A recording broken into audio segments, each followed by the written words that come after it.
ప్రేక్షకులకు నమస్కారం. ADN news TV మనదర్శి మన లోకల్ ఛానల్.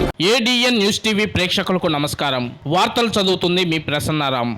ఇసుక స్టాక్ పాయింట్ల నిర్వహణ ఖర్చులు తప్ప ప్రజల నుంచి ప్రత్యేకంగా ఇసుక ఛార్జీలు వసూలు చేయలేదని కలెక్టర్ తమీం అన్సారియా స్పష్టం చేశారు. ఈ విషయాన్ని ప్రజల్లోకి విస్తృతంగా తీసుకెళ్లాలని అధికారులను ఆమె ఈ సందర్భంగా ఆదేశించారు. ప్రస్తుతం జిల్లాలో 26,000 మెట్రిక్ టన్నుల ఇసుక అందుబాటులో ఉన్నట్లు అధికారులు కలెక్టర్ కు వివరించారు. కొత్త ఇసుక విధానంలో రవాణా ఛార్జీల పరంగా వ్యత్యాసం లేకుండా చూస్తామని ఆమె ఈ సందర్భంగా తెలిపారు.